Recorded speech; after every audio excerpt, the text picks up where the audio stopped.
Good evening, everybody. Hopefully, you're having a wonderful Thursday evening. Welcome to Midnight's Edge After Dark. I am Tom Connors. We've got a panel full of distinguished gentlemen here. Let's see here. Automatically to my right, we have Clobbering Times. How are you doing? Hey, my friends. Good to see you. Tom, thanks for having me. I Panel, was glad to have you. you're all looking fantastic tonight. I must say, you all look lovely and radiant, Awesome. especially Nick. Share out the link. Let everybody know that we're live. Yeah, Hello, beautiful chat. Good to see you all. indeed. We also have CC Karaoke. How you doing? I'm doing great. It just brings me so much endless joy seeing Elon rip into Bob day after day. Yeah, maybe Mikey will join us and we can talk a little bit more about that. Well, But cool. yeah, I saw that. Also, we have Price of Reason tonight. How are you doing, good sir? I'm doing good. How are you? Doing the best I can. Also have Script Doctor there. I'm wearing your color today, it looks like. Yeah, Yeah. or matching. You're like twins. Except I got Ninja Turtles on mine. Yeah, I like turtles. I wish I got Ninja Turtles on my shirt. Yeah. I get copyright and flag on every video I did if I did that. Mm. Weird. Also joining us, speaking of Ninja Turtle fans, we have Nick Weiser. How are you doing? I'm good. What's up, Tom? Good to hang out with you, Clobby, CC, Price, and Script, and hello, chat, and hello, Wrenches. Let's go. Oh, we're doing all right. In fact, I'm very proud of my thumbnail prowess lately, man. Oh, dude, you are killing skills. it. Yeah. Did you guys see the one for today? This one's hilarious. Yeah, it's good, man. it's a very God, that's an old meme, like a 15-year-old meme, and you work at it in quite well. The princess is alive! But it's old, but you still automatically know what it means. It works because I had some dude in a wig. Like that. Well, I mean, of course, it was originally a dude anyway, but I mean, obviously, it's somebody cosplaying the original meme. So Oh, that's yeah. why I think it makes it work, right? So, Right. because you can't even take him seriously. So yeah, what we're referring to here is actually our top story, and that is Variety has come out. Well, all the trades today have been coming out in defense of Disney in many, many ways, but this one stuck out to me like a sore thumb because I'm just like, boy, they're really just trying hard to simp for these two, aren't they? Holy They crap! don't wanna Now, look like bigots. yeah, right. Well, to be fair, this is part of an actors on actors thing where they do this every couple of months on Variety, where they'll have like actors talk to actors, and Well, it's always like a something- cute little it's- puff piece thing. Well, it's something that they do actually quite regularly, but they couldn't do it for quite Yeah. a while because of the actors' strike. Yeah. Because even though Variety is a trade publication, a lot of this is also funded by some of the studios. I don't know which one it is each time, but they kind of like volunteer their stuff in there. They pay the actors to interview themselves, do their thing. So yeah, now they're just kind of catching up and dropping these pretty much every couple of days, I think, over on their YouTube channel, right? Yeah, they did Barbenheimer. They did Margot Robbie and Cillian Murphy. So maybe they do have more of these. There's a few more, yeah. But my opinion, if I can just say, this smells to me like some kind of Disney crap. Oh yeah. Meaning, Yep. on one hand, Iger was saying how no, it's, the message before he arrived, after he arrived. Meanwhile, this really seems like all of those other times where they're trying to imply that the people that don't like these movies are ists and phobes. Mm-hmm. To me, Wow, what a shock. Yeah. Man, that's a lot of the country having that, Right. having that mentality. Just we should be worried, really worried. History and phobery. Yeah. Sweet Popery, that's good. Oh, they that's never even funny. consider that their movies aren't good. No, you're right. They don't. They can't. I wonder, I mean, I don't know how contract clauses work, but I wonder if there's just something that has happened the last 15 years where it's just like, no matter what happens, even years after the movie comes out, you never say that that the movie wasn't good or you guys didn't do a good job. I mean, I have nothing to prove it, but obviously I don't know if there's anything to disprove it either. But it makes me think that there's got to be something, because there's people who I can for some help of these you. projects, it's been long enough. You would think at least someone would say something, but they don't. Well, a lot of the people that were working on those projects are still working today, and they're probably in some pretty prominent positions. So the last thing you want to do is crap on the stuff that they worked on. It takes a long time before you actually are able to be a little honest about the projects that you're on. Even some of the actors that were working on television shows in the 90s, they're still very wary about saying that the quality was terrible for two reasons. Number one, again, the one I just cited. And number two is that it still has a lot of fans. It doesn't matter how many years have passed, and the same could be said, even though the numbers are small, for these other films. You don't want to rile up the people that genuinely like this stuff, because again, the number one rule is the number one rule that they keep breaking all the time is don't repulse your core audience. Well, you don't have to repulse the audience, but what if you're just like, you know what? Hey, that was one of my moments I wasn't as fond of, or you know what? Hey, I feel like I've seen better days. Like they could have had a more neutral, like neutral negative response, not like a negative where it was super like heavy handed. They could be like more concise and constructive about it, but it seems like that even seems like that's not a lot. I mean, we all saw the shame that the Raylos and such were doing when Mark Hamill spoke out against how his Luke Skywalker was interpreted in the Last Jedi. It's just like, and even his statement was still that tame. He didn't attack anyone. He was just saying, "Hey, this isn't Luke Skywalker," and he wasn't wrong at all. It's a very constructive statement. It was, but he did pay for that. Well, Disney was not weird. very happy about that. I know. Even when Simon Kinberg apologized for his Dark Phoenix film for not nailing it as the way that he thought he did, that did hurt his career for a bit. I mean, not with the audience, but again, it's a reputation currency in Hollywood. So at the moment you look like you're not going to be able to deliver, is the moment that you're going to be nudged closer to that pasture. And well, if you nobody guys wants to be put out there. Didn't notice, there was a little video down there at the right hand of the screen. Yes, we did. We have the whole thing. And as you noticed, I've already gone through some of the unimportant parts.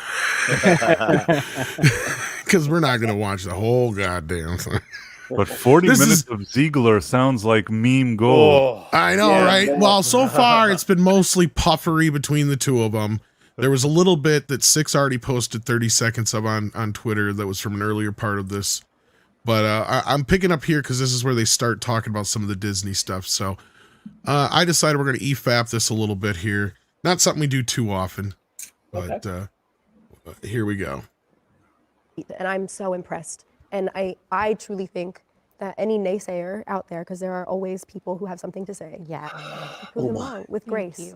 I was so inspired by the way you handled anybody who had anything bad to say about it. Thank you. I really, I give you so much credit. And you and I have always been, I think, kind defenders of each other online. Yes. I think I would be willing Wait, to how did she fight handle a little because that's who I gotta am as know. a person. What was that, Clobby? So wait, how did she handle it? I gotta know. What did she do? I don't remember Haley saying much of anything. Really? Yeah, and she.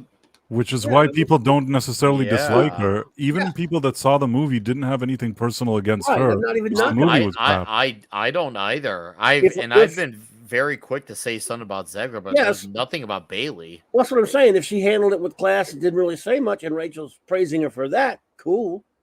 But I don't know. I mean, Rachel's the kind you'd think that maybe Hallie.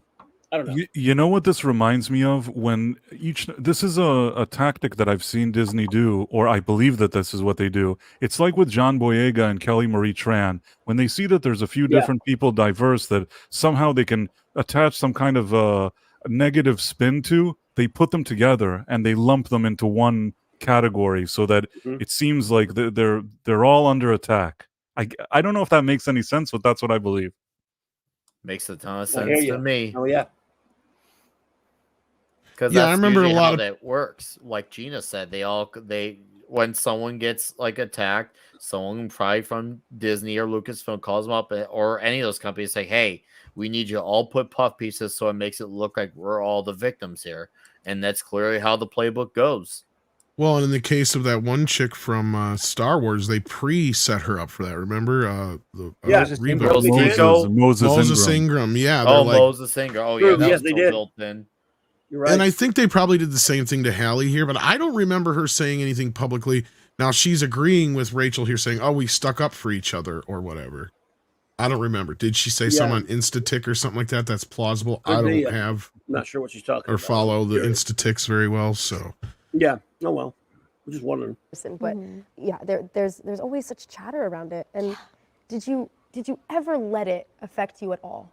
You definitely didn't publicly. Yeah, I mean, we're sensitive. Yeah. We are human We're beings. actors too. We're actors. Like, hello, I get my feelings hurt if my cat doesn't want to sit next to me. Like, literally. well, at least they admit that Of they're course, Yeah. like, Yeah, and I think that's that's what people fair of don't them. realize a lot of the times when, you're put in fortunate situations like us, where you're granted great opportunities and able to be seen. Well, here's the difference I see already. And just between this and the first 10, 15 minutes of this or whatever I watched already. Halle Bailey, much more likable than Rachel Zegler. Sure. Yeah. Rachel Zegler just has this thing about her that's like the Brie Larson thing where she just comes off insincere. To where Haley does actually kind of have this, oh my gosh, gee golly, I can't believe I'm doing this kind of attitude compared to Right. Rachel, who feels more like, oh, I deserve this. I have never seen anybody hate on Hallie. People laughed at that movie because it was bad and it was a dumb thing, but I didn't see personal attacks against Bailey. No, me either. Yeah, But then none. she didn't go out and antagonize people like Rachel did.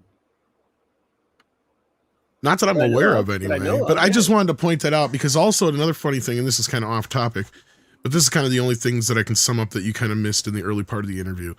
Haley does talk about going from like Little Mermaid into Color Purple and how it was a shift. And this is the clip that Six posted on Twitter. How it was a shift going from, into an all black cast and crew and whatnot, working on Color Purple and how it was, different and like a family reunion kind of thing. So she talks a little bit about that, and then on the other side though, Rachel Zegler talks about how she's already shot Snow White before she shot Hunger Games. And Hunger Games is already out, mind you. And then she just talks about Hunger Games for a bit. Yeah. But there was also this bit, I don't know if it's going to come up again because I think it was cut out of context, where they're talking about her, Halle Bailey's sister took a picture of Rachel and was gushing over her, saying she looks just like Snow White and all this other crap. It felt very like fake. But anyway, You see what Six says. I was on panels. I know that we were picking on her for some of her looks, that's for sure. Hallie? I don't remember about the voice though. So. Oh well. I mean, For Hallie's voice, no, they picked up the type of bullying that she faced was more like the fact that her eyes are really far apart. Yeah. Yeah, I remember And then we comments. pointed out that the figures didn't look anything like her. They made her look even more retarded or whatever. That was one thing I remember. There was even that line of figures where she was white, and I'm like, I'm sure that was an error, but still not a good look. Well, It there was a doesn't lot of definitely- fake figures running around too. We found out, so yeah, because there was something I posted that jeez. was a fake one or whatever too. Jeez. So yeah. Why, on the massive April screens, O'Neil it's was amazing, real. But I think there's yeah, the April O'Neil, yeah. sort of a dissociation. People think that they start taking you away from being a real human being. Yeah. So that have feelings and react to things. So yeah, that was definitely something that I had to navigate. But it turned out to be the most beautiful lesson to me, just to block any naysayers or negativity out. And for me, I found that it helped me. I used it to my advantage. Like when it came to doing like the long press days, or it came to like even taking into my own personal music that I was writing. Like I was using it as fuel to help me with my artistry. And, I think that's the only way I could get over it. And as well as just, surrounding myself with people that love me. Yeah. My sister will go to war about me. So I'm like, yeah. And then also I'm an Aries, so I'm like, I'm a fire sign. Yeah. So a lot of the times, because people are like, oh, she's so sweet, she's so Oh, nice. great But a lot of times when I horoscopes. see stuff online, Zodiac. I get mad and I Of want to say course. something, I want to respond, but I'll just be like, no, you know what, it's okay. Yeah. And same to you, like the way you are just so graceful and respond and don't, it's just the most beautiful thing to see. Because it's hard being women under the spotlight. People are so critical Oh, there we and go. just say anything that they would never say to your face. No. So yeah, how has that been for you being able to navigate it? You know, choosing thankfulness and Yes. gratefulness is choosing peace. And as much as you'd like to remind people verbally Choosing that peace. being in the That's spotlight doesn't rich absolve you coming of your from Rachel humanity, that you're allowed. Zegler. Mhm. You're right though, Tom. There's a huge differentiation between these two. The Yeah, and sincerity just level. listen to the way they talk. I'm like, I'm a fire Even though- sign. Yeah. So a lot of the times, because people are like, oh, she's so sweet, she's so nice. But a lot of times when I see stuff online, I get mad and I Of want to say course. something, I want to respond, but I'll just be like, no, you know what, it's okay. Yeah. And same to you, like the way you are just so graceful and respond and don't, Okay. it's just the most All right, beautiful thing Hallie, to see. that was a bad Because take. it's hard being women under the spotlight. People are so critical and just say Mm. anything. that they Oh, would never and men say to your aren't. face. We ripped So- on Batman Robin for X amount of years, or at least not us literally on the pad, but Joel Schumacher and crew got shredded for that movie for years. It destroyed the Yeah. Batman franchise in the sense that there was basically no DC Comics type of movie for 8 years, which nowadays that would be considered 2 eternities. But they were under mad attack for that. And obviously everyone's opinion on that, you can decide whether it was earned or not, but it happened. And it ain't the only property where that happens. I mean, It happens just- to everybody that's- in the spotlight. If it you hap- go in the spotlight, it's going to I'm not saying this right, I mean, or nice Yeah. even, but yeah. it's going to happen and you're going to get criticized. And men are, and doesn't make it right to be Yeah. be rude to these women, but doesn't they shouldn't go out there and attack anyone either. They got to develop something of a thick skin to say, look, when you involve yourself in these properties and you go out there in the spotlight, you are going to get and you live in the internet age too. About you talking Yep. about Batman and Robin. Has there been like a huge social media at that point? Oh my God! Would you imagine what the way Batman and Robin was received? Well, hell, Oh, I yeah. always What joke happened? about how the Michael Keaton casting of Batman broke the internet before it even Oh, existed. big boy, was it? Oh, something? Same Was thing it with Ben something, dude? Affleck. People were Yeah. going nuts Well, about that when is- Ben Affleck got casted too. But this I is before there was an remember. internet, and everybody in the, Yeah. in the world was running around going, "Michael Keaton." I remember there was a campaign of letters and everything written in. There was news stories about it. That's what I mean. It like broke the internet before the internet even existed. Yeah. It was like it was the first time we've seen a viral reaction like that to a casting announcement. I'm not Ben excusing bad behavior either. I'm just saying, unfortunately, if you're going to be in that position in the day of the age of the internet, you got to learn how to kind of. These girls just learn how to kind of ignore it a little bit, maybe. Yeah, it comes with Oh, the yeah. territory. Gina said that a few weeks ago. She even said when she signed up for being on the Mandalorian for Cara Dune, she just said, there's gonna be people who are not gonna fan you who you are. She said you gotta learn to just accept it and brush it off because there's always she no matter. did. And she A did. lot of- She did. A lot of people did not like the first episode she debuted in. Yeah, that's true. I do remember even people in the community giving her shit for her acting and shit. Oh Yeah. yeah. Oh, and they were really upset that she fought the Mandalorian to a draw, and I think I was one of the few handful of people, along with you, Tom, that were like, "Dude, she fought him to a draw. She ambushed him, and he still Yeah. made it to a draw." Not only That's- that, she was like twice Pedro's size or whatever. Not twice, but you know what I mean. She's about as big Yeah. as Pedro. So I mean, Look, to be fair, she'd kick Pedro's ass in real life. that's my point. I can believe it. This wasn't like some little tiny, like fucking 4 foot nothing actress kicking the shit out of real-life some draw. 6 foot fucking guy. That's my difference. Here, yeah. 5'8", 155-pound former MMA fighter. I Right. wouldn't fucking want to piss her off. That's for goddamn sure. I mean, Rachel Zegler and Pedro Pascal would have a real life draw. They would have a draw, but Gina, it wouldn't even be close. and Zegler weighs what, $105 maybe? Like, That Maybe. just shows you how much soy is in the veins of the Pedro. he would probably that cry it- once you hit him the first time. That's the Oh, problem yeah. with somebody like Pedro. Yeah, probably would. He's And like the big. Okay, I'll tell you a story. I was in 6th grade, and there was this dude, this towering dude, like Frankenstein looking motherfucker, just huge.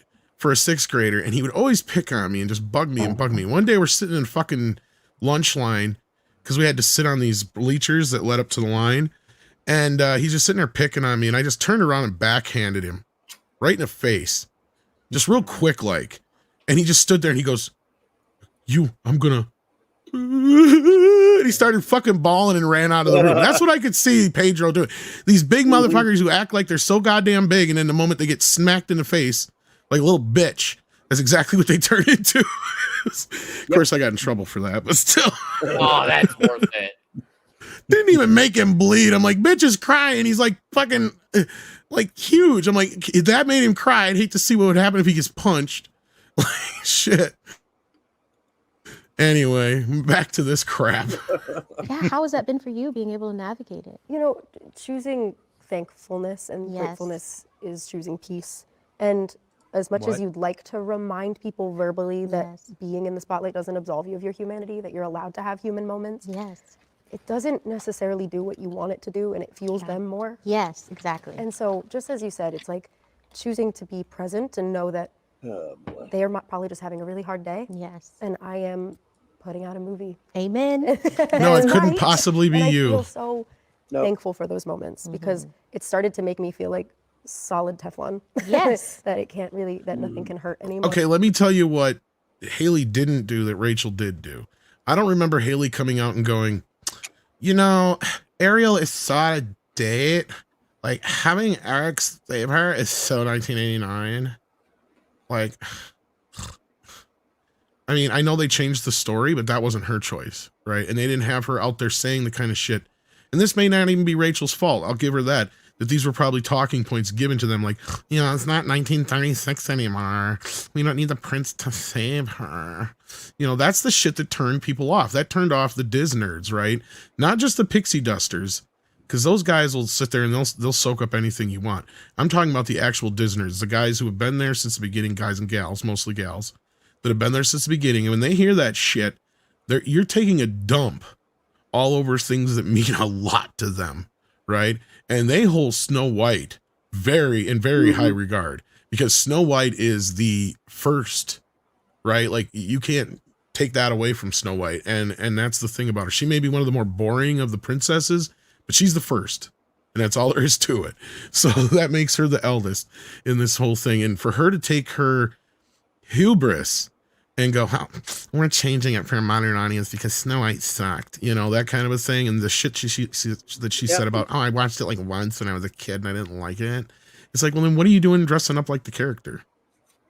Yeah, it's very similar to, you know, Jodie Whittaker started that crap when she took over Doctor Who. It was bad enough that she was cast and we don't like her anyway, but she didn't ingratiate herself with fans at all when she started insulting the original series, saying she never watched it. It was a bunch of about male gays and it was a bunch of sexist crap and all this stuff. I mean, you don't ingratiate yourself with fans when you act like that.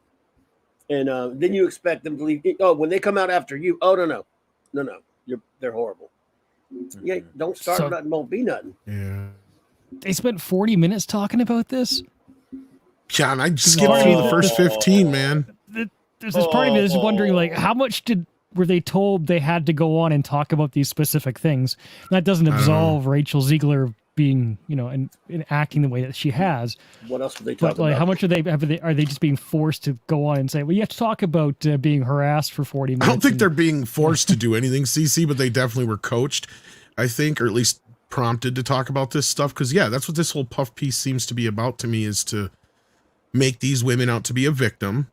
And this is to draw attention from all the legal issues that Disney's dealing with right now, basically. Yeah. I think that's the fine line, because once you're put in that situation, you know you have to sit on that stage and talk about these things. That's where you can really be exposed if you're going. You know what else this is up for, CC? Not to interrupt you, but I think it's important. This is also where they're getting to the final list for Oscars. So these two actresses are on here because she's in the Hunger Games and she sang 8 songs in the fucking Hunger Games, and Halle Bailey sang in Little Mermaid. I think they did 2 or 3 original songs for Little Mermaid, so those can be up for Oscars. So that's why these two are talking to each other. They usually put people together. That's why they did the Barbenheimer thing with Cillian Murphy or is it Killian? Everybody, I've never knew how exactly. Is it Killian? Killian Murphy. Yeah, Cillian Murphy and Margot Robbie are interviewing each other for that reason, right? It's a thing they do every, like, Script said they used to do it more often before the strike, but they're obviously getting back to doing it again. But yeah, they would generally do it. It's felt like every season or every other month or something like that they would do this. But that's why these two are talking to each other right now. So she does talk more about Hunger Games in the opening. I skipped past most of that because nobody gives a fuck. Right? That's fair. I was just wondering like, if they spent the whole 40 minutes talking about being victims. Okay. No, but a lot of it is Rachel talking and very little of Haley responding. Like the little bit that Six put out there is like one of the few times Haley got to kind of interject in that early part because she was talking about Color Purple. And she got to talk for like at least 30 seconds straight. But yeah. That's why I was saying, once you're in this position, if you have a little more veteran ability and a little bit of common sense, let's say, you'll know to step back and not say too much. But then if you're in Rachel Ziegler's position, if she doesn't have that experience, she's going to say way too much. I think it's a combination. Basically, it's like what you were saying, Tom, that these studios give them some talking points and they really want to push these things. They don't just talk without talking to the PR representatives and to the studio. There's a lot of people sort of coaching them beforehand on what they're supposed to be saying. The only problem with Rachel Ziegler is she just naturally seems like a very condescending and unlikable person. So for her to sit here 40 minutes with those talking points, I've never seen an interview that she doesn't look annoying. Well, and I want to welcome everybody from the Pro Raid. Welcome. Hit that like button, share out the link, let everybody know we're live. Welcome. We're deep into this conversation with Halle Bailey and Rachel Ziegler, where Ziegler has kind of dominated, but yeah, we'll get back to this. The game is off. Ziegler's dominating as Bailey falls behind. What a performance by Ziegler. That's right. He's that's even right. more annoying by twice than is the underdog Halle Berry. That's right. She should put some mustard on it. I feel bad for her that horrible. She's so annoying. I don't. She probably annoys herself. I feel like at least at this point, that means the chances of her getting excised from Hollywood are growing by the minute because she has had nothing but flops, and we all know Snow White is gonna flop. The only reason the Hunger Games is doing okay for her is that it didn't cost much to make. And it's going to get sold to like Amazon or Netflix and probably make it whatever money back it didn't make at the box office. So, and if it gets nominated for anything, that budget is the ultimate saver because when you look at compared to the Mockingjay 2-parters, it is a huge drop. Dip. Yeah. It still hasn't broken even at the box office, by the way. It probably won't. Oh, really? Oh, see, I didn't even know that. Jeez. No, because it costs what, 90 to 100 million to make. You add another 10, 20 million onto that for at least for because I don't think they did as much advertising for this as they've done for other stuff. But let's be generous and say 30 million added onto that. So 120 million is what they are all in, and I think that's what they've grossed so far at the box office. So. Like, yeah, at this point, not gonna make its money back. It's got to do double that pretty much. Yeah, I think worldwide it's doing a little bit better outside the U.S., but yeah, I think that all in all, it's like it says 244 million worldwide. Okay, so yeah, I think it cost 100 million just to make it, and there surely was more marketing stuff. So. That's what I was just saying. So yeah, maybe they'll squeak by just barely making their money back in the box office. The only reason it's lucky is, like I said, Lionsgate doesn't have a streaming service. So they're going to end up selling it to Amazon or Netflix, or they already have. So this thing is prepaid for probably. So I guarantee you they sold the rights for streaming for 20, 30 million at least or something like that. So yeah, it'll be all right. But I don't know if it'll get a sequel. That's the thing. Yeah, we'll see on that. But let's take a moment to see what you guys are talking about in the chat, because we got some super chats here. Pinochet's helicopter tour just fired one in for $2. Says, Tom, out of these two, who plays the bigger victim? Oh, clearly Rachel. Haley is like, that's the one thing that Rachel's got right. Haley has handled this all with grace. I will give her complete props on that. She has not gone out and attacked anybody. She has allowed the media and the fans to do all the fighting for her. if she came out in defense of herself or anybody else, I missed it. And I don't remember her going out there and saying the shit, like I said before, about the Little Mermaid, like Zegler has about the Snow White original film. So that she has going for her on every playing field here, basically. And then we got Butt Crack Media here. How you doing? He's been here for 18 months. That's a long time. Thank you. Malachi D. Wildman sent this in before, sent in $10 and said, Tom, the B5 series Blu-ray looks beautiful. I haven't got it yet. I was waiting to see if it goes on sale this Christmas. Yeah. When is the 4K coming? That's maybe another reason why I might just wait. On the next 4K for you, could you explain why the CGI was upgraded 4K for being brought down to 2K per Valiant? In this case, this was just because it was cheaper to probably produce a Blu-ray set, and it's probably being preserved in 4K for future, which means they'll do a 4K of that. It's a plausibility in the future. It may depend on how this new Babylon 5 movie sells in 4K. They may just kind of look at those numbers and decide that. Otherwise, they're doing the 4K for streaming, and it may pop up on streaming at some point because Warner Brothers owns the rights to this, right? If I'm not mistaken. And Warner Brothers, except for the 5 movies, the movies aren't on the set. Okay, yeah. No, I'm just saying that. Here's the thing: is Max has a new deal now where they have a different level to where you can get 4K streaming. So I think they're going to be putting a lot more 4K stuff on there. So that's probably why they mastered it in 4K. But if it's popular and this sells well, you never know. You never say never. It's a nice set though. It'd be great to get, and I kind of like to see it go down a little bit in price because it just came out this week, right? So. Yeah, I think it just came out. Yeah, that's what I was waiting for. It's like $100. Yeah, love the show, but man, that's up there. Again, the thing is, you don't even get that last complete thing they did. It had the movies and everything, and even Crusade. This doesn't come with the movies or Crusade, but that way they can sell those separately. Nice. See, and that's what they might do for those is they might put those out in 4K right away and see how those sell. The problem is they don't own the rights. I don't think they don't. The movies. I think that's Turner, and Turner is Warner. So there's something tying the movies up. I'm not sure what it is, and Crusade. But because the brand new movie came out on Warner Brothers too. I got that, the animated movie. Yeah, and Turner is owned by Warner, so okay. I'll have to check into that for you, but otherwise, my guess, and this is just my guess, is that they held off the movies so they could release those separately. I guess could be. And then that way, maybe they will release those separately in 4K releases and test to see how those sell, and then that will determine that. Sometimes how they do that shit. But anyway, they fit in between the episodes. That's the thing, though. But yeah, I hear you. I hear you. What was this in the comments section here? Squirrel said the prequel to B5 should be B4. It's actually on the show. Actually, yeah. No, really? See, that was a good joke, but when joke becomes reality, even better. All right, let's get back to this garbage. Because they've said the worst that can be said, and you just kind of say thank you so much for this. I have a lot of love in my life, and I'm very thankful. And we get to do our work and have that speak for itself instead, which is exactly what you've done. And you too. I love the saying. My godmom says it a lot. You throw stones, and I'll build a bridge out of them. Isn't that nice? That is nice. No, it's true though, because we're making things that make people connect with one another, and there are people out there who say things that make people want no, you don't. No, you don't. Want to fight. It's just not worth the time and energy. Exactly. Yeah. So we just stay grateful and ignore the hate. Hello.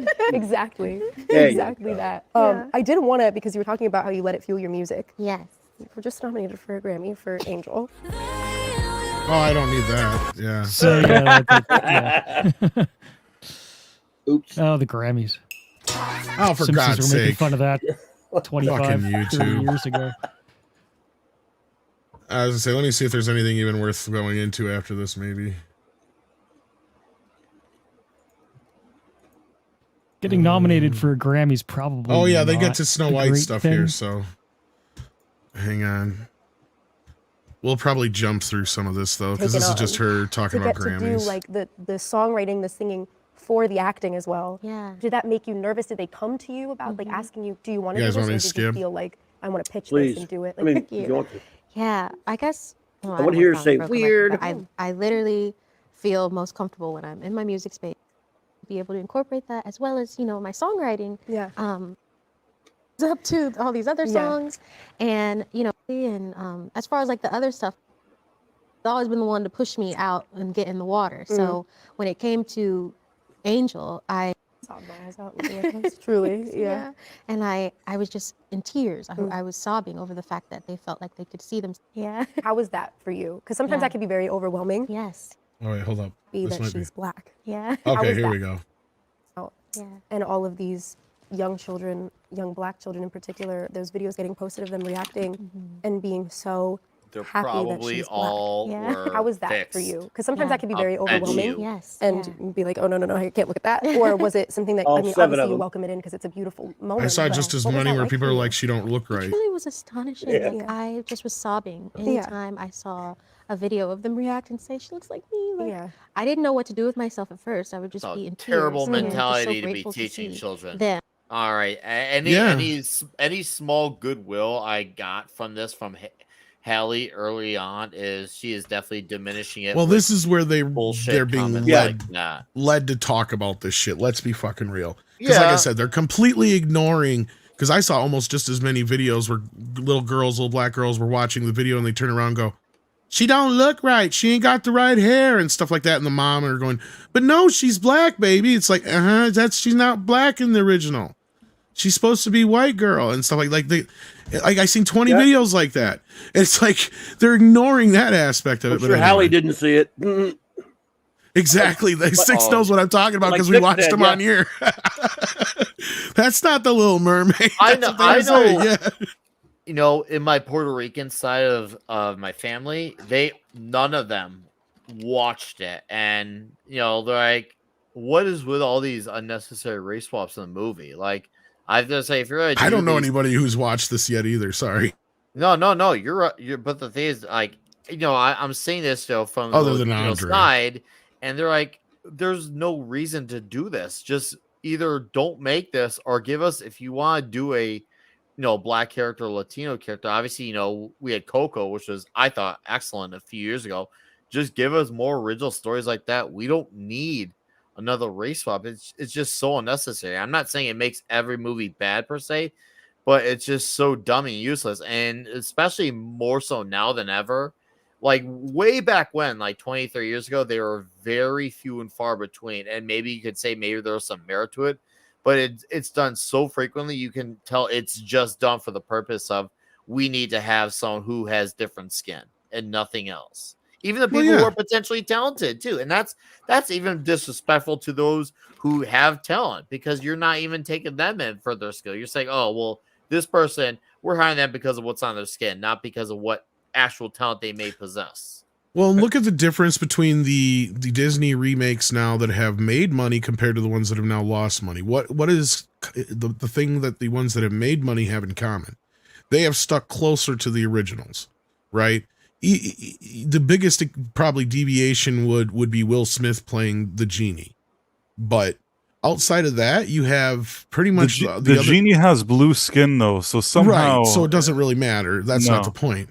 It just as far as like it's a different version of the character outside of Robin Williams' version, which is fine in the retrospect, and even a lot of people have said that's one of the better ones. But The Lion King is practically shot for shot. It's still an animated film, no matter which way you cut it.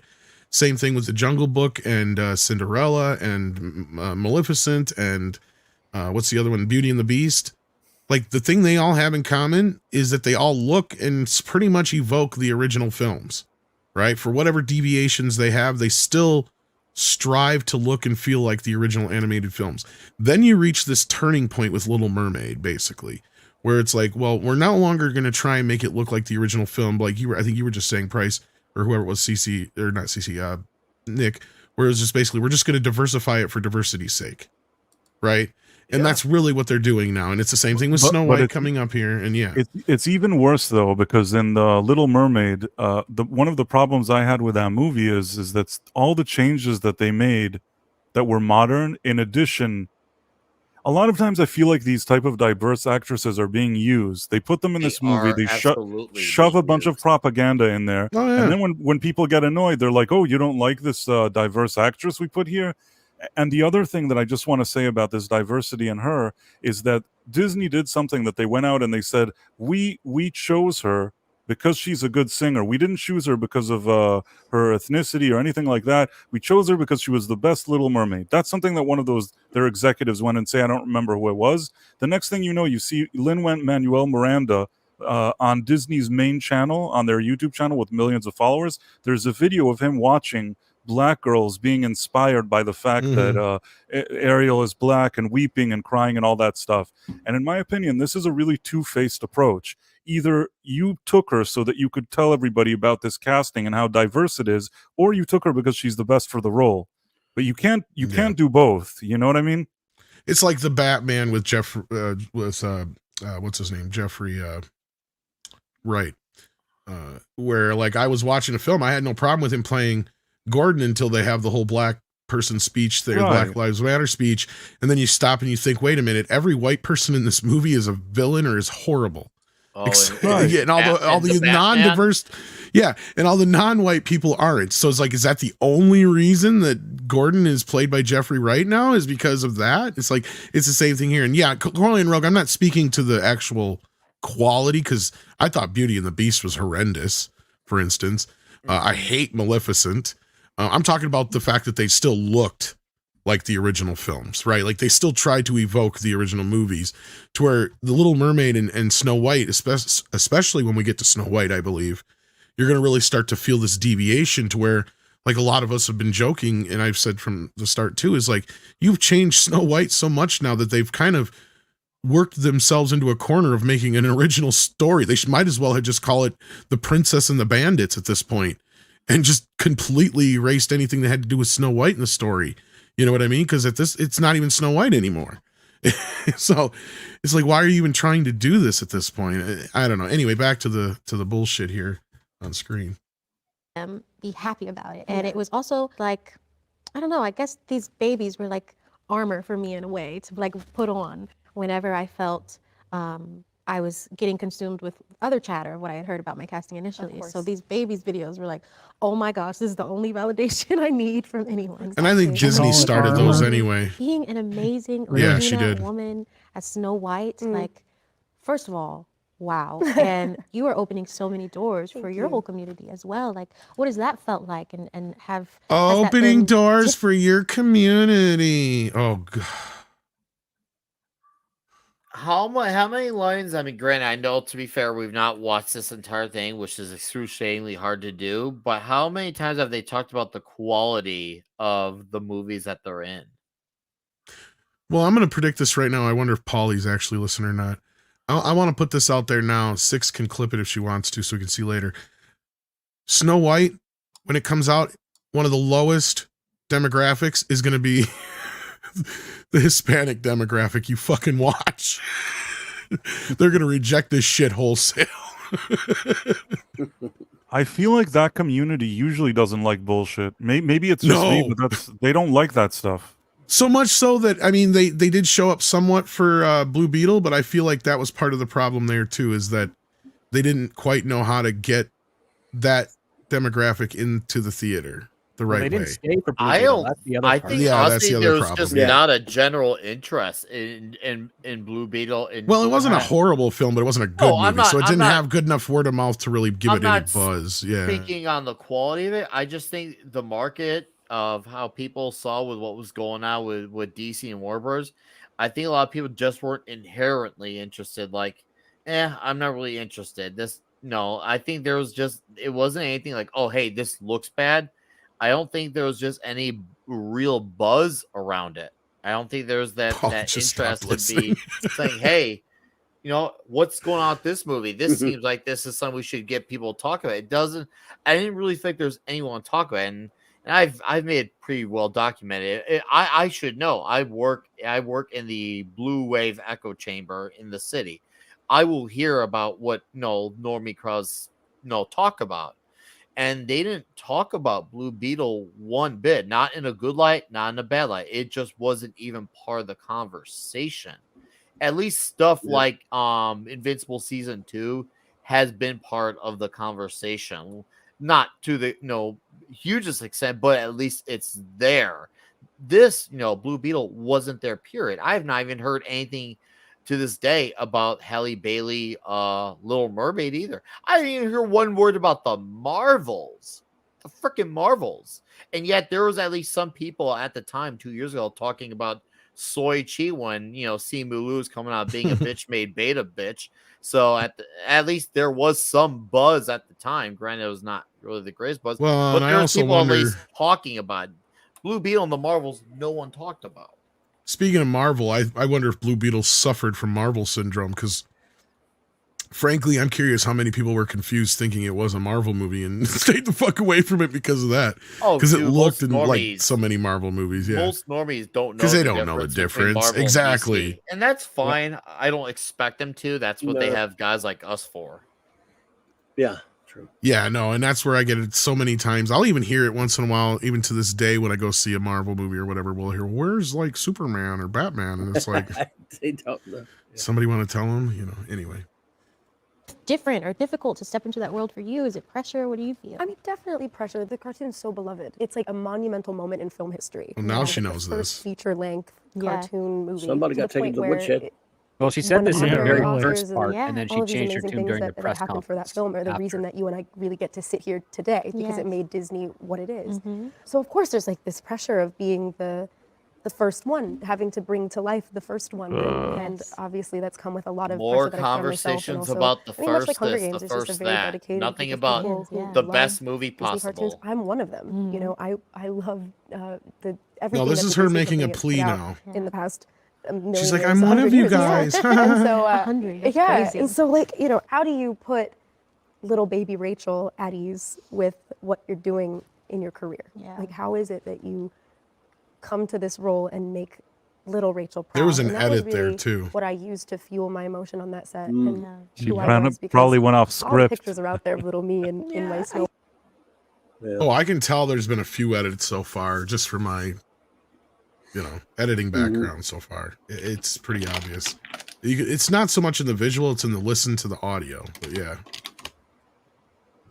White That's why gown it's gonna and- make me No, cry. stop, because you'll make me cry. No, don't start, please. No, because no. I saw on Twitter you had posted like there's the sweetest picture of you in like the Snow White costume. Yeah. And it's like, oh my god, I'm so annoyed. No, I'm no, sorry. Oh, for I'm the fuck's same way, it's sake. fine. Seriously. Yeah, Are they going to they're start trying to- syncing up or Sorry, what here? variety. Jesus Christ. sorry. Okay. Actresses. But it was the sweetest picture, and you just are like so sweet and little, and like, filled Oh with my like so God. much joy and the biggest smile on your face, and it's like that little girl is still in you, Yeah. and like she's so proud. of you. Damage Oh, control. look So at you wouldn't look at believe. Rachel Yeah, well like, up too. truly, They're like, just like, so oh. amazing. I mean, they talk about counting your blessings and thanking whatever it is that brought me here. And Mhm. yeah, I mean, and obviously for my community, it's a huge moment. Those are and I fake hope that it's tears. Not Those are fake one of fucking those moments tears. that we hear. No, they're coming out the right side. I don't know about They're that. crocodile tears, but they're coming out of the right side. Yeah, they're coming out the middle though, not where about they're in movies supposed to where it's be. like, I the don't think first she's a in good the amount of actress. Years. It's the Yeah. first, like I don't want it to be one of those where this is, Exactly. you know, with 25 years from now, it's like, oh, the next.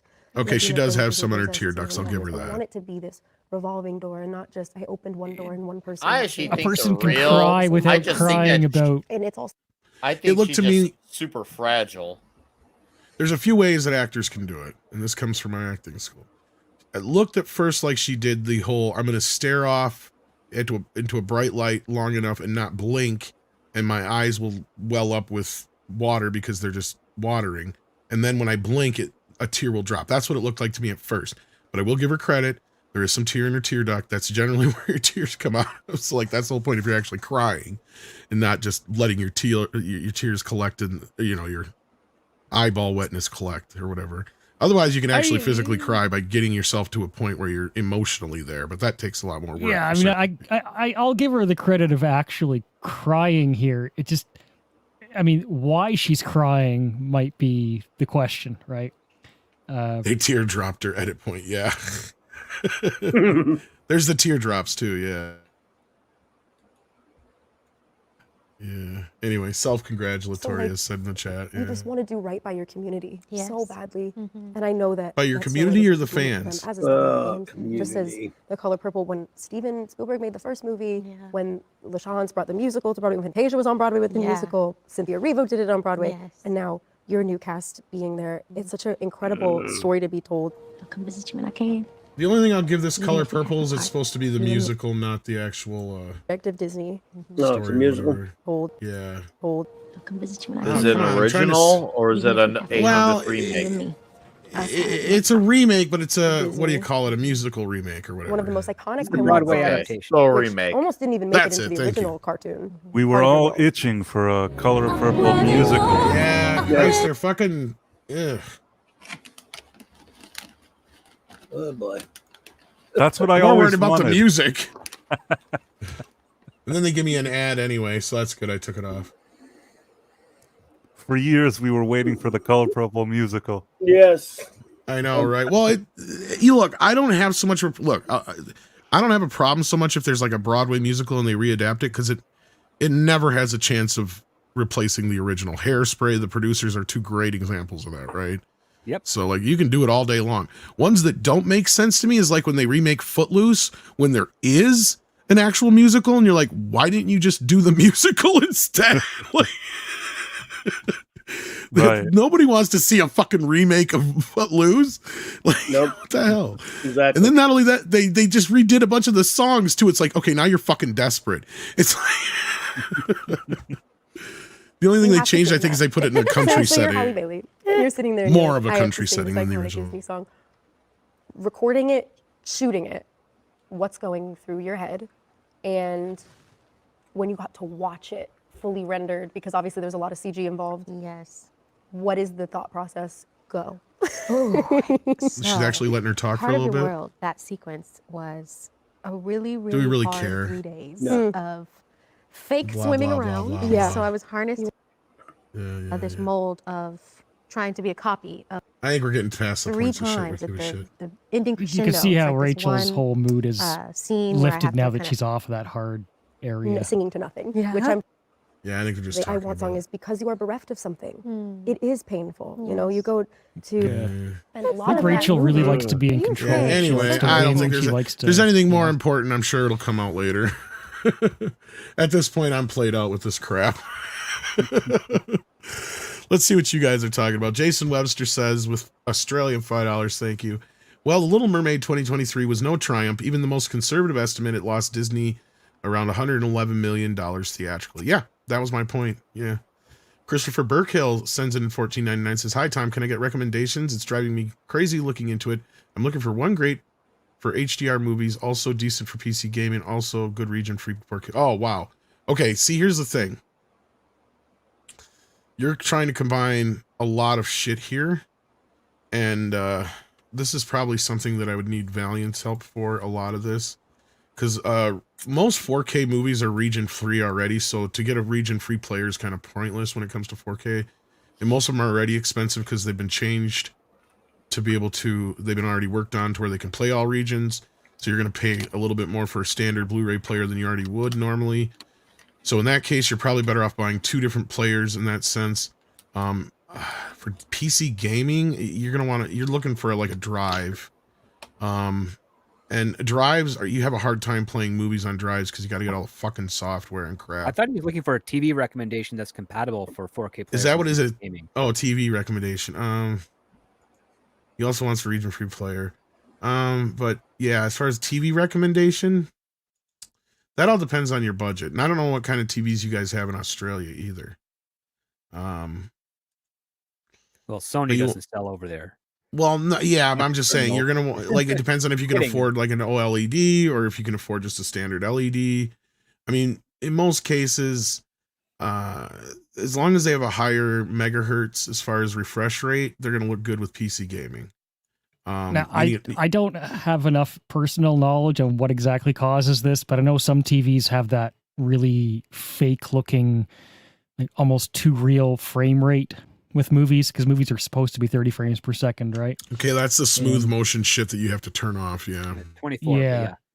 Whereas in video games, you do want you want a different kind of playback with video games than you would want for a movie, right? Yeah, basically you want to look and make sure you have like it goes up to like 120 hertz refresh rate or whatever for gaming. If it does that, then it'll handle everything underneath it and you're fine. Even 60 is usually what most people want at least, but 120 will handle it best. Yeah, like my TV will switch between whatever it is. So most smart TVs will handle that kind of stuff. But as far as watching movies, you just want to make sure if you get a newer TV, they're usually set up to where if you set it, like if you watch it on a movie like setting, it'll shut off all the other crap that we were just talking about, like the smooth motion and all that stuff now. Or you can turn on filmmaker mode, which will do that for you. It'll turn off all the extra shit.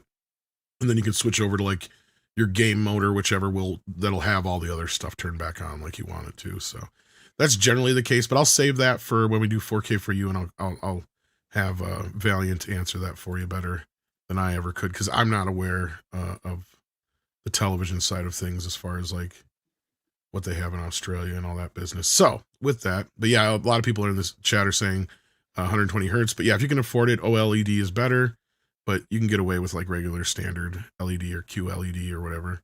So yeah. But anyway, what else was there to talk about today? I know there was let's see here. I had something and what the hell? Sorry, I'm having a problem with my PC here.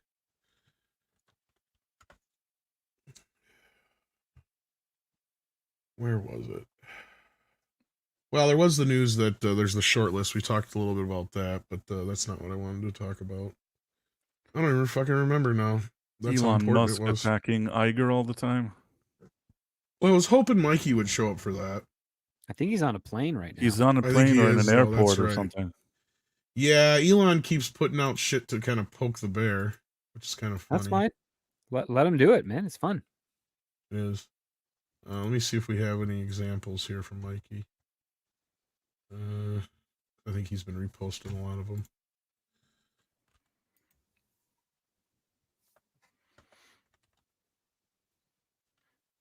I mean, Elon did repost the Babylon Bee one about. Yeah, I saw that.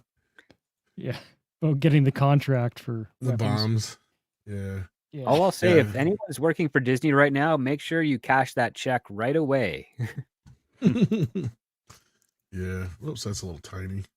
I don't think they're going to go broke, but I think they're going to be canceling stuff so that they can reallocate funds to a legal team. Yeah. Yeah, it's getting interesting. It's getting hot. A little hot under the collar for Disney. And he also laughed at the put a chick in it and make her lame and gay tweet. Trying to see if there was any other stuff that he had done or said today. I have no confirmed script for the Ray movie. There's that. Yeah. I have mixed feelings about all of this. I feel like people like us, we've been doing this for years, criticizing Disney. And then so late in the game, a few people, even if it's Elon, I mean, it's nice that he joins, but I feel like the mainstream is now just acting like we have been for years. Well, that's the case. The alternative always eventually becomes the mainstream. Yeah. I liked being sort of underground. I liked it when we knew what was going on and they were annoying. Now they're trying to be us and sort of take over the space. And they will, and they'll overplay it, and then we'll already be on to whatever they'll get onto long after we've been there. That's why I don't like it. It's as if it's become commercial now. We were this ragtag group of people. Oh, that's right. He also blasted Disney for advertising on Facebook and Instagram next to child exploitation material. Yeah, that was yeah. So, yeah. I mean, he's not wrong. They absolutely have never liked the fact that he bought Twitter because they could no longer control the narrative on it, and that's really the issue they had with him from day one. Yeah. So remember the days when it was go get your own platform? Yeah. And then what happened when they tried to do that? Then they try to silence them for that. And now it's a private company. They can say and do whatever they want. And now that it's someone who isn't as psychotically far left as them, it's this is a problem. Right. And now they want this company to budge, this private company. The rules change when the situation doesn't fit to their side, as per always. There's no real conviction. There's no real like, okay, this is my true stance on this. No one has a set of principles with these loonies. They're all there just to run things and control the narrative. Yeah, according to Pro's rumor here, she's allegedly, meaning Kathleen Kennedy, is in a very big hurry to get this movie into full production, and that includes trying to reserve locations very fast out of the strike, as well as getting everything tucked away and done and put into place. They want to move fast. Still, I'm told not to expect this film out until very earliest late 2025 at the almost assuredly 2026. That means even when it comes out, it will still have been basically a decade since Disney made money with Star Wars. Yeah, well, I'd argue and they never it'll really have. still have been that long after the movie comes out and longer. And the The movie executives won't are getting make any money. And the executives are getting worried that it's being rushed and will turn into another Captain Marvel. So yeah, that's the size of this. It looks like, and I expect this movie to happen one way or another. It has to happen for them. Well, they just need a Star Wars movie. It doesn't necessarily mean to be a Rey one. But oh no, yeah. but Kathleen Kennedy and Bob need it to happen. It's like the Batwoman of it's like the Batwoman of Star Wars movies right now. Just to say that it happened. They want to be able to say, hey, look, we got something down the pipeline. And I do think if one Star Wars movie sees the light of day, I think actually has a better shot of coming out than whatever Dave Filoni's making. Oh, Filoni's behind both of these. Oh yeah, sure they come well, I'm talking about his movie with connecting his shows on Disney. Oh, that'll happen too. You think so? Yeah. Oh, that's happening. Oh yeah. I'm surprised he doesn't make one show with all of these people in it, or like one movie with all these people in it. That's what he's What doing. do you think he's possibly going to do? Yeah, I was going to say that's probably where this is all headed. Yeah. The worlds between the worlds, they'll shove all of them in there. Because he thinks that's all clever to just kind of cross shit over and act like it's all part of the. Yeah. Like, and that's the other thing is this solidifies the sequel trilogy, and that's why I say, KK come hell or high water is going to make sure this fucking thing happens. Yeah. So if the Rey, go ahead, script. I'll just say it this way: I speculate that if Ahsoka doesn't return in the movie that Filoni's doing, which is most likely going to be the case, she'll then return to help Rey build the Jedi Order. Yeah. That's what's most likely going to happen. Yep. I think you're pretty much spot on there. I mean, we may get the Filoni movie first, but yeah, sorry, go ahead. No, is she going to use the worlds between the worlds to meet Rey and help her build the Jedi Order? Is that the idea? No, she's going to hop on another whale and then fly back. They'll find a way to make it all crossover. Yeah. I think Script's right. I think we'll get the Filoni movie first, which will then set up the Rey movie. And then that'll all tie back together, and yeah. Wow, that all sounds depressing. I can't imagine these movies doing any better than Solo. No. That's such a weird statement to say because Solo came out and did what, 80, 85 million stateside when it came out in 2018, if I remember correctly. Maybe I think it was right that opening weekend. And to think a Star Wars movie could do substantially less is, man, I would have never believed that to be a thing. I remember I was actually stunned in 2018 when Solo, had such low numbers. Granted, I didn't see it. I didn't have any particular interest. I thought, oh, there'll probably be an audience that's going to see it opening weekend. They probably won't like it. But I didn't expect it to be so low its first weekend. I was actually shocked when that happened. But imagine now a Star Wars movie opening lower. Granted, it's not real Star Wars, but it's still the fact that once again, just as sad to see how far this franchise has fallen. Because when The Force Awakens came out, that was like the next revolution in the world. Now it's like there will be people who are not going to even know a Star Wars movie came out when at least everyone was talking about The Force Awakens and their mother. Even if they weren't into it, people knew about it. It was like it was a colossal event. It was like the Super Bowl. Now it's just like a blip. Yep. I mean, they're talking 2.5 years for this, and I don't know who said it was Valiant or Pro or somebody on one of those channels specifically mentioned that they're probably trying to get this out before Iger's contract expires. Not that I believe he's ever going to leave, but his current contract. But isn't Kennedy? Sorry, go on. I was just saying, well, what interests me now is what you were mentioning before, Price, is that it has entered the mainstream with South Park and now Elon Musk. And will the mainstream, will the public consciousness, like the larger perspective, continue to invest themselves of what's going on with Disney? Because if they do, and we're already where we are with the Marvels and Wish just completely bombing at the box office, 2.5 years is a very, very long time. And I'm not saying that this movie isn't going to get made, but if you're talking about entering like the cultural zeitgeist, the where people are just generally talking about it on the street, that's a very, very long time for a lot of things to happen. And by the time go ahead, finish it, CC. No, I would just say I wonder where we're going to be in 2.5 years. I mean, if it's still Bob Iger and the current board, then this movie will come out. It'll make yeah. He's like Joe Biden. As long as he's alive, he will be in the position. So that's all that's going to happen there. I know it's to think. Okay, so should this movie come out, which I think it actually will. We're talking 2026 at the earliest. So between 2019 and 2026. And they're expecting interest to pick back up. Like, I feel like the sequel trilogy is it's a permanent stain on the outfit that will never go away. You cannot undo it. And it time doesn't heal all wounds. Like, I know it's just an expression. And in some cases it does. Obviously, we had that 8-year gap between Batman and Robin to Batman Begins.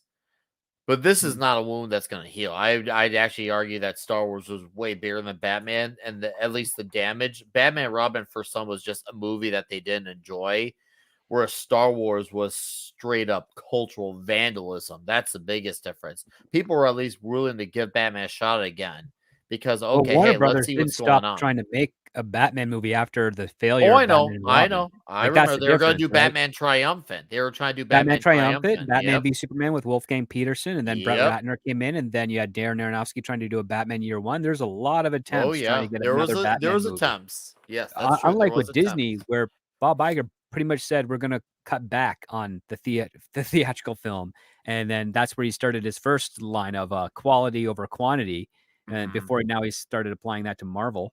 But no, he deliberately did a pause, and now he's doing a rush job to get another film out, and it's artificial.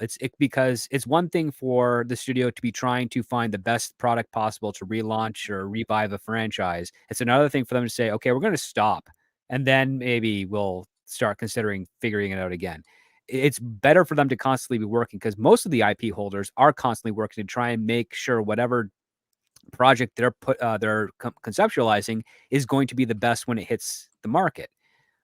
When Disney literally said, no, we're not even going to try or exercise concepts for it for a while, aside from maybe getting a couple of rumors of various people working on scripts like Taika Waititi and Kevin Feige, they actually haven't been pushing to actually do anything. The first time they did the announcement was literally right before the actors' strike with Daisy Ridley, and everybody is perplexed by such a decision. Well, we also have this now. Will Ferrell says, "Isn't it just time for women to run the planet?" This is at making a joke, right? Well, this is at Haven't a lifetime. they always run the planet? Kind of. You mean This is they're at a not? lifetime. I do everything for them, right? So Yeah, a Technically, lifetime. they give birth, so in a way they kind of already do. Well, 9 times out of 10 wars are fought in their fucking honor. So anyway, That's what I meant. Yeah. yeah. And this is at a lifetime event where this was said, and the quote goes, "Thank you to Six for sending this to us." Says, inside the breakfast this year held at the Beverly Hills Hotel, Will Ferrell kicked off the event, declaring right off the bat, "Isn't it just time for women to run the planet? I'm serious. I'm not just trying to placate you, I swear. But I don't know what else to do because we men have run the show since, 10,000 BC, and we're not doing so good." Yeah, we're not doing so good, Will. That's how we got here. Sure. Yeah. Okay. Anyway. Yeah. Besides a couple of speed bumps here and there, I think we're doing pretty damn well. Yeah. Jesus Christ. Will Ferrell isn't the Will Ferrell that he used to be. He doesn't, he's kind of past his prime with his comedy. He's probably just there because he was in Barbie. But anyway, yeah, sorry. But even in Barbie, I mean, he was probably the only part that got a few chuckles out of me in the movie. But I don't think he has the same energy as he did years ago when he was making those Anchorman movies. He's just kind of, you know. Him and Adam McKay don't work that often together anymore, and that they had an energy about them for the films that they did, such as Anchorman and Talladega Nights and a couple of others. But they had a falling out because of not Succession, because of Lakers, John C. Reilly. Right. But yeah, like, listen, every comedian runs out of steam eventually. Will Ferrell was a sketch comic. He wasn't much of a stand-up guy. So when you don't have a requirement to constantly come up with material and go on the road, you kind of lose the muscle when you're not able to do sketches often anymore. He had his characters. They worked for what they were. He made his impact. He doesn't have to do anything anymore. It's sad because if he were to be impersonating, say, George W. Bush and saying this stuff, people would be laughing their butts off at it, because that's one of the few characters he can pull off now with a whole lot less makeup these days. But the thing is, like, he slipped out of relevancy. Even him playing into the stuff that he was really well known for, I don't think landed, especially in Barbie, the way that people were expecting. Well, and really, I mean, he doesn't really need to do much either.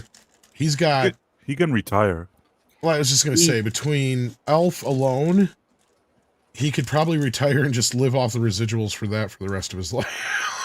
I guarantee you. He spends modestly, yeah. But one thing that's kind of I know, weird I'm is just that being facetious, but still. He closed up his Dirty Sanchez production house earlier this year. So he doesn't, I mean, I think he might be replacing it with a new one, but he's kind of said a little bit of a goodbye, like almost an unannounced retirement, it seems.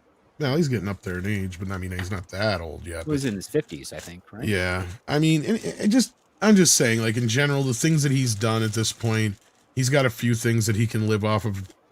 Talladega Nights is also like one of Sony's biggest selling Blu-rays of all time. Hey, so, he was a prominent part of my middle school with Old School. Oh man, me and my buddies got together for that a lot. I like this stuff. Yeah. Yeah, so he's got a few movies that he can kind of ride on for the rest of his life. I honestly like him better in the bit parts. I agree, he was one of the better parts of Barbie. Some of his stuff was pretty funny, I guess you could call it, or whatever. I like him better when he's in like characters like in Jay and Silent Bob, when he plays Sheriff Will and Holly and stuff like that, where he's, you know, just kind of a side character. He's hilarious and like Drowning Mona and stuff. But those are all older stuff of his too. Like of recent years, like Lego Movie was one of the only things that sticks out to me, and anything that he did was of any real relevance that was good. Yeah. I can't think of anything else. His Sherlock Holmes film was terrible. Yeah, like there's that kind. I mean, otherwise you have to go back, like Paulie saying Wedding Crashers. Yeah, that kind of stuff. You got to go back a ways. Wedding Crashers. Even Anchorman 2 was quite a step back from the first film. Oh, it was a huge step down. You kidding me? I really enjoyed the first movie, and of course, like others, I really enjoyed Elf. I think that's definitely in the echelon of great Christmas movies. But yeah, I think at those points there was not really much that he was like, okay. Besides, I guess you guys mentioned Barbie, but he doesn't really have anything notable since. He's had a good legacy. How about that Land of the Lost? Ugh. Didn't see it. Oh God, yeah, that was kind of that should not wasted opportunity. Yeah, yeah. You know, it's kind of a guilty pleasure, that Land of the Lost movie. I know it's dumb, but I don't hate that one. The one with Ferrell. It's not the worst adaptation in the world, but yeah. They named him Marshall, Will, and Holly. That was in that was in Jay and Silent Bob. That was in Jay and Silent Bob, yeah. The Land of the Lost made me laugh. I know it's the worst adaptation considered, but I somehow laughed. I don't know why. I hear you. I mean, Danny McBride is funny, and you put him together with Will Ferrell in a movie, it's kind of funny. Kind of, yeah. Yeah, those two got good chemistry. But this is another thing. This was the other thing I forgot about that I wanted to bring up to you. They dropped a teaser for Donald Glover and Maya Erskine in peril in their Mr. and Mrs. Smith remake. Now this is actually be like a remake, wouldn't it be, Script? Because they've had how many now? Well, Mr. and Mrs. Smith. So I actually found one earlier, and I shared it with Price of Reason. There's a Scott Bakula Mr. and Mrs. Smith TV series in the 90s. There was another Mr. and Mrs. Smith movie prior to that. Then there was the Angelina Jolie and Brad Pitt one, and now we got this one here. I swear there's like an old ass one too, though. That's why I thought the original. There's probably one from like the late 40s. Because I know the one that I was gonna say the Angelina Jolie was a remake of one of those. I thought so. Yeah, I think it's characters that have been around for a long time. Is my point. So yeah, it didn't really thrill me from what I saw, but I'm not like a huge fan of the concept at all. But I think the best version of it we ever got isn't even a Mr. and Mrs. Smith movie, and it's called True Lies. True Lies. True Lies. Yeah, that was the best one. So that being said, I mean, there was also a little poster thing I wanted to show, but that's not here, of course, because it just didn't invoke. The reason I wanted to bring it up is because it just didn't invoke the sexiness that the Brad Pitt one did. Yeah, those two were in their prime when it comes to how they looked, and that's kind of the whole point of it, right? You want to see people that are appealing. Yes, exactly. Yes, you know, and. If I want to see, you're supposed to want to see yourself in the movie, not Brad Pitt. What were you gonna say, CC? Donald Glover's at that point. He's, I was like, as people get older, sometimes they just get a little less on the edge, a little less immediacy, a little more floppy. If you like, nothing. Well, and I don't know. I'm enjoying that process myself. But when we're talking about Will Ferrell, like sometimes with comedy, you have to keep that sharp edge. You have, you don't want to kind of become too tame, and Donald Glover's not really been the tamest. So he's at that point now, where I'd be interested to see where he goes, the next 5 or 10 years. I've always been ambivalent about. Sorry, go on. No, I was just saying that there are some people who can keep it. They can be like 70, 80 years old and still be sharp as a tack with that.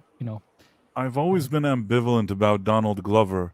Everybody always says how great he is, but I don't know if I think he's that great. He's okay. Agreed. Yeah, his high moments, I think, are actually in Community. Yes, that's probably the highlight of his career. With an ensemble cast. That's the thing. I see him, as more of a comedian, not like the sexy actor type. Not the childish Gambino. Yeah, no. I don't know who this chick is they got in this, but she is not very fucking... she's not Mrs. Smith material. No. Well, here's the image I was looking for. Finally, I fucking found it. Jesus. Oh, it took me forever. This is when they dropped. Okay. What in this evokes sexy? I think that's the whole point. So it's the complete opposite. It's diversity and also people who look more like us.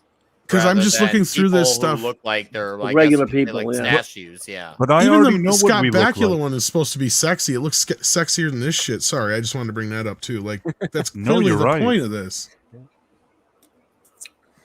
So it's not going to be a sexy spy thriller? Like everyday No. No shit. It's literally Mr. and Mrs. Smith down the street.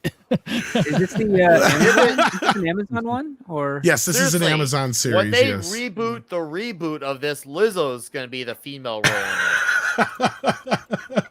There's the Scott Bakula one that you were just talking about. Yeah. Yeah. So- yeah. Maria Bella was a cutie. I mean, there again, you have the suit, you have the dress. That's clearly an image. I'm thinking this has got to be a remake of like a 1930s film or something. It is. Trying to find the original. Yeah, I was gonna say. Yeah, it's a 40s, remake I of think. it. 40s film. You can actually watch, I think, the entire series on YouTube. Huh, I interesting. watched the pilot thanks to you, Script. Yeah, it's very of not only of that time, but also of the early 2000s style of TV pilots in this genre. Like it's almost like for a decade and a half, nobody came up with a new way to visualize this type of genre of show. It felt even older than what it Wow. was, I think. Yeah. Pauly's throwing some gauntlets down on Pitt. Somebody don't like Brad Pitt. Did Brad Pitt steal one of your girlfriends, Pauly? I mean, Glover can do more than Brad Pitt. He can rap, he can tell stand-up jokes. He's naturally funny. He's Well, Pitt's accomplished kind of writer. naturally funny in his own way. But Pitt's not a screenwriter. He's just an actor and a guy that works Yeah. out a lot. That's true. I'm not going to say that, but I mean, in the world of like, In the world of worlds, if I'm, dreaminess, he's kind of above. well, no, it's like I'm making a movie. I got my choices. Between my leads are Gambino over here or Brad Pitt? I'm Brad taking Brad Pitt. he's still a superstar, whereas this guy, I Yeah. think that Donald Glover may be a better person, all around talent behind Could the be. scenes. You know, he has a lot of ideas. He writes scripts. I'm not taking that away from him. But it's like what you said, Tom. When you have a camera and you need to put somebody in front of it, Brad Pitt. I can't imagine anybody would choose him over Brad Pitt. No. And 41 is when the original movie came out. Thank you guys. I knew that. I was like, I'm trying to remember when. I knew it was 30s or 40s or something like that. But yeah. No, I just thought that was kind of goofy. I saw that image and I'm like, boy, that does not evoke Mr. and Mrs. Smith. Even look at the Scott Bakula one in comparison to what we got with the Angelina Jolie, Brad Pitt one. They look in the same kind of vein. Yeah. Donald Glover is really not all that. He's okay. He's fine. He's a supporting actor role and does I guess a serviceable job. But whereas Brad Pitt, he's definitely been some movies I didn't like because of him. There's movies that he's done that I did like because of him. He has leading man oozing all over him. Donald Glover is, well, as Nerd Rock likes to say, a fart in the wind compared to him. I mean, I don't know if that he's picture's that really. I'm not saying he's bad. I'm saying compared to Brad Pitt, he's a fart in the wind compared to him. No, I get you. He's fine. As I said, he's serviceable at best. He can get the job done, but he's not a leading man. He's really not. Yeah. They're not trying to go for sexy with that picture either, though. Like they're going out of their way to be tame sitcom. You know, a married family couple. Do they have kids? That's an insult to sitcoms. Sitcoms. Well, there's something that I love. It's just not. Like, this is. There's just, nothing about. There's nothing about that's like sexy spy thriller. This is they're framing it completely differently. If this was a half-hour comedy and the whole idea was that the most mundane-looking family on the block is actually these huge, super secret spies, that could work. But that's what I'm wondering. Is that what they're trying to set up here? But I mean, as a sales pitch, they want you to think that this is very attractive. I think this is an hour-long drama. I think that's what's classified, right? Isn't it? Because I don't mind what you just said, Script. I think that's a decent enough. I'll check. I mean, it is kind of a tongue-in-cheek comedy drama to begin with. That's kind of the whole action comedy. That's kind of the whole point, right? Like, as I said, True Lies is basically the same story. The only difference is they're both actually agents in Mr. and Mrs. Smith. That's the only real difference. Yeah. Of course, Mark Wahlberg's got that spy movie that looks way better than this. I mean, I love The Americans. That show. I think that played the whole kind of normal family down the street thing very, very well. This picture is Gary Russell. Okay. Yeah. Yeah, no, Paulo, you're not wrong. I mean, as far as talent on more levels, I'm not going to argue that. Yeah, like Script even said, another said, he can do more as far as like a range of things. Like if I was making a musical comedy, then I would consider Glover over Pitt, right? Like, because I don't know what Pitt's musical. I doubt he even has rhythm. To be honest with you, I'm not talking about musical rhythm. We're talking about no. But I'm just saying, who's had the better movies, and especially as a leading man. Pitt that's a different story. Vastly superior. I'm talking about, But I mean, I'm sure right now, Donald Glover is a better singer. I won't dispute that. Let me be honest with you. Like, I would picture, like, my point is I don't see Donald Glover as a Brad Pitt type. Now, if you got somebody who's that type, that would be different, right? Like, that's kind of my point. It doesn't even matter if he's white or black or Hispanic or anything for that matter. That's irrelevant. I think I know. I think I have an idea how to explain your thoughts. Go for it. Okay. If they took Michael B. Jordan and let's say Jessica Alba and they said, okay, we're doing, maybe she's a bit older for that, but I'm just saying, okay, we're doing a Mr. and Mrs. Smith. You could think, well, at least these people, they're not people that look terrible. I mean, objectively, I think men and women more in line, yes, would say that these people look decent. Maybe Alba wasn't the best example, but you understand what I'm trying to say. These two just don't exude that at all. They're not. You don't think of that when you think of them. No. They looked like they were hired to be the leftovers of a Mr. and Mrs. Smith. Yeah. But then again, there's irony to that, and that might be the angle they're going for. And I feel like they're going for they're ugly people that look more like us. I mean, honestly, you could go like a Henry Cavill and you know, whoever. But he looks type, like a you know, statue. That's considered bad. Well, that's my point. Is that's the Americans, right? Because they are spies. And in that case, they're from Russia. They're supposed to be the villains, right?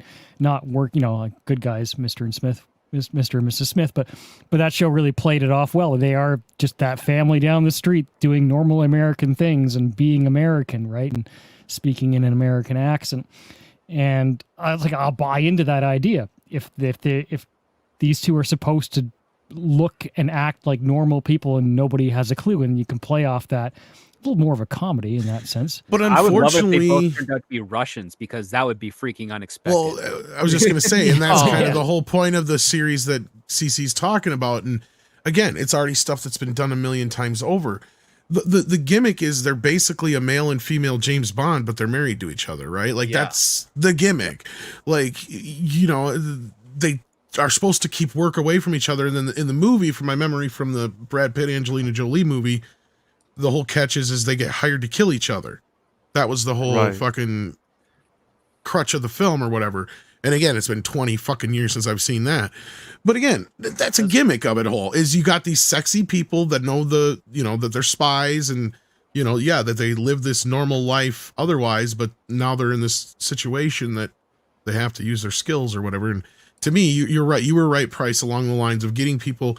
I mean, I don't know about maybe Michael B. Jordan. Maybe. Like, if honestly, I'd go with like the other guy who played Black Panther if he was still alive, and Chadwick Boseman. Boseman or something like that. Like, you need somebody who just oozes that sexiness, right? Or maybe a younger Idris Elba or something like that. Chadwick Boseman with a good script. When he was in Civil War, I knew right off the bat, not only is that guy Black Panther, I'm like, if they give this guy a great script, this man is going to kill it as Black Panther. Shame they didn't. Oh, I know. He was good. He was good even with a script. Even that terrible Black Panther movie just so. And I'm not even going to even attempt. Oh, sorry. Go ahead, Klobby. No, go ahead. You're good. I was just going to say, I'm not even going to attempt to try and cast the actress, because no matter who I say, everybody on the panel is going to have 12 different fucking opinions on that. So, entirely possible. But here's the other thing, too. Since this being is made for current era, how often are you going to really believe that two good-looking people are going to get into the spy industry when they were like, I'm good-looking, I don't want to die, I want to ride up this beauty for as long as possible? That's so the point of the movie. It's a movie. That's all that matters. It's to make you believe that can happen. That's what Agent. I'm sorry. I know I said Agent. That's what Mr. and Mrs. Smith succeeded at doing. It's supposed to take something like that and make you believe that it's happening. That's what escapism's for. What were you saying about Black Panther, Klobby? I'm sorry. Oh no, it was good. I was just saying it was a terrible. I thought it was a terrible movie that wasted a great actor. Oh, okay. He was great in Civil War, though. Yeah. Oh yeah. No, and I know low rent dad, but at this point, I don't feel like fighting with Script Doctor. Listen, I mean, I think a woman needs to be busty and curvy. That's exactly. And I wouldn't have a problem with that. I'm just saying, like, the actresses I would probably bring up, you'd be like, no, she doesn't have any tits. No, she doesn't have a waist. No, she doesn't. Yeah, I'm like, oh, fuck, I give up. Although it would have been a good turn for like somebody like Gina Carano as far as like showing off her, action stuff, and she's also sexy at the same time. But I mean, I'm not trying to play to the audience here either. I'm just saying there's a lot of better choices than the two that they picked here. That's all. And it doesn't Gina would need a really good actor to balance her out, because I say this with no disrespect towards Gina. She's a fine actor as well. I wouldn't call her incredible. She's fine, but she's gonna need someone but she's really good with action. So she's gonna need someone there to help carry her as far as the acting goes. But with the action, it would have been a good thing for like her and Henry. With the action. Like when her and Henry were dating or whatever, it would have been a perfect thing for those two to do together. Like, yes, totally. So I mean, Donald Glover is listed as a creator on this. Yes, he's probably one of the writers of it. So I was thinking the comedy angle is probably, Wow. it's Probably in gonna there. reflect his other work. Well, and that part's fine. It is kind of supposed to have a bit of a comic twist to it. Like I said, the whole point is, they're hired to kill each other, right? Like that's the joke, movie, yeah. Yeah, I mean, so you have situations where it doesn't have to be that every time, but you have, okay, he gets a job to go and get this file from some building, and it's her job to get the same file for somebody else, a competing, that's the kind of thing you can have in almost every episode and play with that kind of shit, right? Like, it's like a spy versus spy thing, but then they go home and they have dinner together and fuck, right? Like that's the whole point. Like, yeah, well, I mean, kind of part of escalate why the I- stage yeah. to be bringing a kid involved, where it's like I got to kill not just my wife, but also the mother of my child. Damn, it's like some people just Yeah. get a divorce. yeah, When it comes to Gina Carano, I think she would make a good supporting cast for that. I would say she would have to get back into fighting weight because she's a little older Right. now. She's a little bigger. However, if you don't want her to change her physique, there's definitely a concept where you can make her a retired spy who is a stay-at-home mom who then gets gets called back back into the yeah. game. Call it Mama script- Bear or I something. could see that. I could You see know, that. With he's got a Gina tricked out Carano minivan. That's a being- series for her right now. You just wrote Yeah, it script. I that's can good. Fuck see the that. rest of the part of it. It's just her. She's a mother now. She's got 2-3 kids in the suburbs with a perfect husband who works in the city, at some Joe Blow white collar job or whatever. And then all of a sudden she gets called back into action. I like this Oh, idea. By the way, Do honey, it. I'm a fucking spy. Yeah, so she has to like kill bad guys while shopping for back to school supplies. Exactly. Yeah. And that's the catch is she's able to do it while she can still be, as long as I can be home by 5 to make dinner.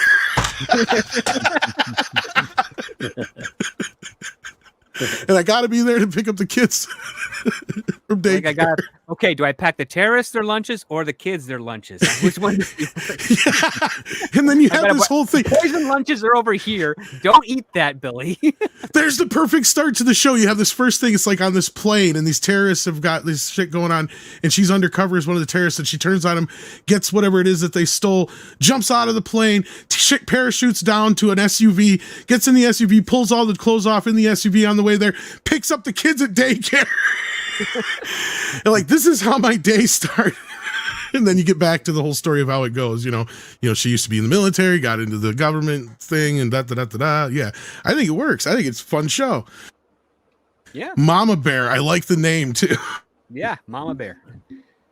Like her code. That's name her could have code been name, something yeah. else. I was You like, should do this Panther. She's script. like, well, you're a little. Her bigger code for- name used to be like Grizzly or something like that, and then now it's Mama Bear. Yeah. Yeah, there we go. Something for me to work on and pitch around town. I'll reach out to Gina. I don't have a direct line to her, but I can push this around for a little bit and see if I can get her interested. Do it. Yeah. I like that. That's a good idea. All right. We got a super chat from Jason Webster, who's a big, huge supporter of the channel. Thank you so much, Jason, sending in another Australian 10. It says Paul Dano, Parker Posey, John Turturro, and Alexander Skarsgård will appear in Mrs. or Mrs. Smith series starring Donald Glover and Maya Erskine? Is that how you say her name? That's the lady, which releases next year. Yes, thank you, Jason. That's true. And there is this trailer. We're not going to show the trailer, though, because Amazon likes to claim. So, yeah, not going to do that. The streaming services are the worst, believe it or not, when it comes to that shit. Disney is the only exception. We're on the same platform as them, the internet.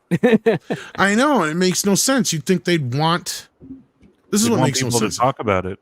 Yeah, for better or worse, it's still free advertising. Yeah. Lance Corporal Waffle sends in $1.99 and says, just watch the anime Spy X Family. Well, there you go. I mean, there's something just like that already. See? It's not like it's a brand new idea. It's, but it's how you execute it and with who. That's kind of my whole point, right? I'm not against remakes or readaptations or updated versions of things. This is what I said about The Crow, right? It's like, instead of thinking, well, we need to remake The Crow, it's more like wait until somebody comes along and goes, wait a minute, now that guy would be perfect for The Crow. That's when you decide to start to get around your head around remaking The Crow or rebooting it or whatever. And that goes for everything, because to me, it's the best remakes and the best readaptations are when they get somebody where they're like, okay, that person would be perfect for it, or I have a great idea that's different, right? Like that's when they work the best. And when you do these remakes with people we don't even give a shit about, like the Red Dawn remake with Chris Hemsworth and shit at that time, who'd have gave a fuck about Chris Hemsworth? Right? The original has the Brat Pack in it, for fuck's sake. You're competing with the Brat Pack, thank you very much. That is not going to work, right? And same thing with Total Recall. Colin Farrell replacing Arnold Schwarzenegger? Please. Right? Like, what are you going to do next? Have like fucking some no-name person play Rocky? Like, give me a break. At least with Highlander, Larry, they're getting Henry Cavill. That makes fucking sense. Like the guy, what's his name, who played Connor in the first one? It just drew a blank. Christopher Lambert. Christopher Lambert. He was practically nobody when he played the Highlander. The only movie he had done at that point was the Tarzan movie, right? I think so. And as far as his big movies, American films, I mean, he had been a French actor and stuff like that. But like, that's what I'm saying. So at that point, it didn't matter. He created that role. That's fine. Now you're remaking it. You got to have a good reason. Henry Cavill would fit perfectly. Why? Because Henry Cavill is sexy like Connor or Duncan MacLeod. And now you have him playing Connor. So I see what they're doing with that, right? You're basically combining the best of both worlds. The women are going to show up because they want to see Henry Cavill with no shirt on through most of the movie. And the guys are going to show up because they want to see him kicking ass and chop some fucking heads off. That's why. And I think that movie is going to do very well as long as they stick to what made it good. And you got one of the guys from John Wick behind it. And I think it's going to do okay. We'll have to see. But I hope you get a hold of that script one of these days. That'd be awesome. Me too. Can have a look at that. But Dearest sent us in a super sticker. Thank you so much. Let me see if I can see what it is here. Oh shit, I don't have it up on here on the other end. Anybody catch what it was? Probably like a thumbs up or more popcorn. More popcorn. But yeah. Anyway, thank you for that, and we appreciate the $1.99 super sticker, Dearest. We're gonna say it's popcorn. Thumbs up. Yep. Damn it! I was 50% chance, and I fucked it up. Dearest says thumbs up. Thank you so much, and thank you, Six, as well as D Bud Martin. And yeah, there really wasn't much else to go on tonight. I don't want to drag this out too far. We've already been going for 90 minutes. I want to thank everybody for being here. It's been a fun little short show. We got a lot of stuff going on right now coming up here tonight. I know Comics is going to be streaming tonight. Clobby, do you have something going on tonight, or is that tomorrow? No, but yeah, I got the at 9 Central. Got the clubhouse with the clubhouse tonight. Yep. Yes, sir. Thank you. Yep.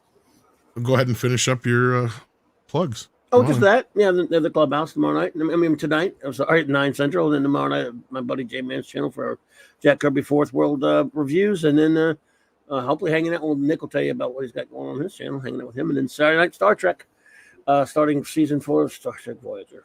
So. Awesome. CC, what you got going on? Well, I think Loki's late show's back on, apparently, after a hiatus. So probably do that tomorrow, followed by karaoke. At least that'd be the plan. All right. And Price, what you got going on? You got something going on tonight with Script Doctor. I might pop in for a little bit if I get a chance to. Yeah, it's Quantum Leap. We're doing our classic Quantum Leap revisited show. So that's at 10 p.m. Yeah, How the Test Was Won is the episode. If you haven't seen it, you can go check it out right now because it's only 44 minutes, and that should line you up right in time for our discussion. I'll try. There. Yeah, I can't guarantee that. That's why I said I might do a pop-in appearance. Well, I'll send you a link. Yeah, I'll try my best. Okay. Because I got a dog here that wants to go out and I haven't had nothing since earlier to eat. But anyway, so Script, anything besides that you want to plug? Yeah, so if you've been following me on Twitter or on my Patreon, I made an announcement that I'm going to be starting up a Saturdays show pretty soon. And I'm looking for a co-host that can join me for that. I've got 7 candidates right now.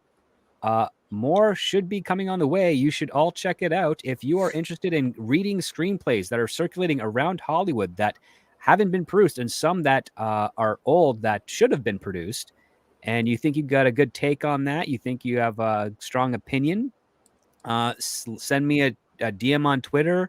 Let me know in the community tabs on my YouTube channel, or email me at thescriptdoctorphd@gmail.com that you're interested.